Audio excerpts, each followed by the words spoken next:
साथियों नमस्कार। कैसे हैं आप सब लोग? मजामा केम छो, कसा आहेत? साथियों आज एक इम्पॉर्टेंट टॉपिक डिस्कस करने वाला हूं सेक्शन 138 एनआई एक्ट को लेकर। Read with section 141 of NI act. Topic बड़ा ही इंपॉर्टेंट है, बड़ा ही कंसेप्चुअल है और मज़ा आने वाला इस टॉपिक को पढ़ के, क्योंकि अक्सर ऐसी गलती हम लोग भी कर बैठते हैं कि हम किसी एडवोकेट से या किसी संस्थान से सर्विसेज लेते हैं और वहाँ पर सर्विस लेने के बाद हमारे पति के द्वारा या हमारी पत्नी के द्वारा या हमारे मित्र के द्वारा या हमारे पार्टनर के द्वारा कोई चेक जारी किया जाता है उस अकाउंट से जो कि हमारे नाम पर नहीं है, ना ही हमने चेक जारी किया है। उसके बावजूद भी हम लोग 138 एनआई एक्ट में पार्टी बन जाते हैं। तो वहाँ पर बचे कैसे? क्या दाव पेच खेलें कि हमें फ़ायदा हो जाए और परिवादी का केस भले ही कितना स्ट्रांग हो, ताश के पत्तों की तरह बिखर जाए। तो आज मैं डिस्कस करूँगा दाव पेच। टॉपिक काफ़ी इंपॉर्टेंट है और आप भी यदि ऐसी ही समस्या को फेस कर रहे हैं, यकीन मानिएगा it is a guaranteed solution. घबराने का नहीं है, अपने को सिर्फ टेक्निकली प्ले करना है और अपनी समस्या से जो है बाहर निकल जाएंगे। सबसे पहले मैं डिस्कस कर रहा हूँ फैक्ट्स को, नोट कर लो फटाफट, और उसके बाद मैं डिस्कस करूँगा कंटेंशंस को, फिर डिस्कस करूँगा द लॉ एप्लीकेबल और उसके बाद वर्डिक्ट्स क्या रहे कोर्ट्स के। साथियों मामला क्या था कि एक एडवोकेट साहब के पास दो लोग गए। इसको अपन समझेंगे स्टोरी की फॉर्म में, तभी अपन टॉपिक को जो है इजीली समझ पाएंगे।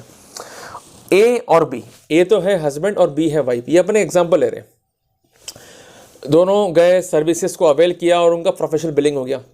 अब जब आई पेमेंट करने की बारी तो वहाँ पर एक चालाकी खेली गई।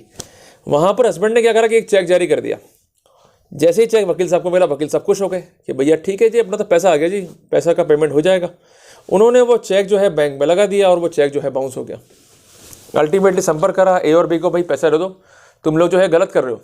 उन्होंने कोई रिस्पॉन्स ही नहीं करा जी। अल्टीमेटली वकील साहब को थक हार के एक लीगल नोटिस सर्व करना पड़ा, जो कि यूजुअल प्रोटोकॉल है section 138 sub clause B NI act में। नोटिस देना पड़ेगा अगर केस करना है तो।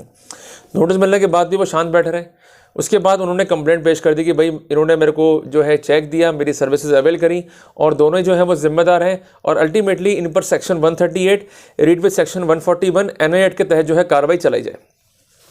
ट्रायल कोर्ट को वकील साहब ने जो है सेटिस्फाई किया कि दोनों ने सर्विसेज ली हैं, भले ही जॉइंट अकाउंट नहीं है, पर फिर भी जो है वाइफ लाइबल होगी या जो अक्यूज्ड है ए वो लाइबल होगा।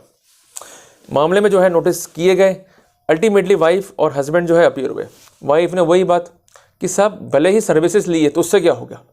अगर आपको लाइबिलिटी इंपोज करनी है 138 एनआई एक्ट में, तो सबसे पहले आपको ये शो करना पड़ेगा कि अकाउंट जो है मेरा है, उस अकाउंट से मैंने चेक जारी किया है और वो चेक जो है बाउंस हो गया। ये तो फैक्ट ही एडमिटेड है कि मैंने चेक ना जारी करा, ना अकाउंट मेरे नाम पर है, जो कुछ है मेरे पति का है, उस पर आप केस चलाओ। तो वहाँ पर वकील साहब का ये तर्क है कि 141 एनआई एक्ट के तहत आपको प्रोसिक्यूट कर सकते हैं, क्योंकि एसोसिएशन ऑफ इंडिविजुअल को जो है इंक्लूड किया गया है। उस कैपेसिटी में आपने हमसे डीलिंग किया, हमने आपको सर्विसेज दी, उसका प्रोफेशनल बिल बना, उस बिल में आपका यद्यपि नाम है, यद्यपि चेक आपके हस्बैंड ने दिया है, उससे कोई फर्क नहीं पड़ता है, यू वुड बी लायबल। ये तर्क रखे गए बिफोर ट्रायल कोर्ट और बिफोर हाई कोर्ट, दोनों ही कोर्ट से ये हार गए। मामला सुप्रीम कोर्ट तक गया। सुप्रीम कोर्ट ने एक बात लिख दी है, वो क्या लिख दी है उसको आपको नोट करना है। उन्होंने सबसे पहले देखा सेक्शन 138 एनआई एक्ट को, जो बड़ा ही इंपॉर्टेंट प्रोविजन है। उसमें शर्तें क्या हैं जिसके तहत अपन किसी व्यक्ति को प्रोसिक्यूट कर सकते हैं under the negotiable instrument act, प्रक्राम्य अधिनियम के तहत। क्या शर्तें हैं? The cheque should be drawn by the person. क्या शर्त है?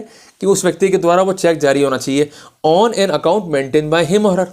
क्लियर है बात? ये बड़ा सिंपल है। दूसरा क्या है? For the payment of any amount that comes with in the category of legal enforceable debt. बड़ी अच्छी बात है। तीसरी बात क्या है? द चेक वॉज डिसऑनर्ड और cheque is dishonoured for the reason specified in the memo issued by the concern bank. अगर ये तीनों बातें होंगी तो ही वो व्यक्ति 138 में जिम्मेदार है, अदरवाइज जिम्मेदार नहीं है। इस केस में सुप्रीम कोर्ट ने क्या लिखा स्पेसिफिक, इसको भी आप नोट कर लीजिए। Therefore section 138 of the NI act does not speak about the joint liability. कि 138 जो है कतई नहीं कहता है जॉइंट लाइबिलिटी के बारे में। ये कहता है कि यदि किसी व्यक्ति के द्वारा चेक जारी किया गया है तो वही व्यक्ति लाइबल होगा, अन्यथा वो लाइबल नहीं होगा। Even in case of joint liability, in case of individual person, a person other than a person who has drawn the cheque on account maintain by him cannot be prosecuted for the offense of 138 of the NI Act. A person might have been jointly liable to pay the debt, but if such a person who might have been liable to pay the debt jointly cannot be prosecuted unless the bank account is jointly maintained and he was a signatory of check. तो कुल मिला के या तो joint account हो या वो उस चेक का जो है वो सिग्नेटरी हो, तभी वो प्रोसिक्यूट किया जाएगा, अदरवाइज प्रोसिक्यूट नहीं किया जाएगा। तो बड़ी मजे की बात है कि यदि चेक जो है आपका नहीं है, अकाउंट जो है आपका नहीं है, तो किसी भी रूप में 141 के जॉइंट लाइबिलिटी प्रिंसिपल से आपको इंकॉर्पोरेट नहीं कर सकते हैं। सुप्रीम कोर्ट ने आगे क्यों बोला, इसको भी जो है आप नोट कर लें कि 141 ऑफ द NI Act is relating to the offence committed by the companies, कि जैसे कंपनी अपराध करेगी तो कंपनी का जो डायरेक्टर है या कंपनी का MD है, CEO है, इनको भी इसके साथ साथ जो है प्रोसिक्यूट करना पड़ेगा। तो इसमें क्या क्या इंक्लूड किया गया है कंपनी के अलावा? इसके अलावा इसमें इंक्लूड है body of corporates including a firm and other association of the individual. तो कोर्ट ने क्या ऐड कर दिया कि other association of the individual का मतलब ये नहीं है कि दो प्राइवेट इंडिविजुअल सर्विसेज ले रहे हैं, किसी एक ने चेक दिया तो अब दूसरे को भी जो है 141 NI Act के तहत जो है प्रोसिक्यूट कर दीजिए, या उसको अप्लाई करते हुए उसको जो है 138 की परिधि में ले आइए। अगर अकाउंट उसका नहीं है, उसने सिग्नेचर नहीं करा है, तो 141 NI Act वहाँ पर लागू नहीं होगा। अल्टीमेटली तर्कों को मानते हुए प्रोसीडिंग को जो है क्वैश कर दिया। बड़ा मजा आ गया, फ्री। तो यदि आप भी ऐसी समस्या से गुजर रहे हैं तो घबराने का नहीं है, टेंशन न कोस। करना क्या है, आपको करना क्या है, यही तर्क जो है कोर्ट के सामने रखने हैं, 141 NI Act पे जोर देना है, और जो मैंने गाइडलाइंस बताई उसकी लाइट में आपको डिस्चार्ज की एप्लीकेशन मूव करनी है and you will be free at the initial stage. पर यही 3 बातें आपको ध्यान में रखनी होगी। नंबर 1, भले ही सर्विसेज ज्वाइंटली ली है बट अकाउंट आपका नहीं होना चाहिए, आप उसके सिग्नेटरी जिसके तहत जो वो चेक जारी हो रहा है वो नहीं होना चाहिए। और तीसरी इंपॉर्टेंट बात, आपका एसोसिएशन जो है रजिस्टर्ड नहीं होना चाहिए। अगर प्राइवेट इंडिविजुअल्स हैं, ज्वाइंटली सर्विसेज ले भी रहे हैं तो कोई फर्क नहीं पड़ता, मस्ती में रहो, आनंद करो।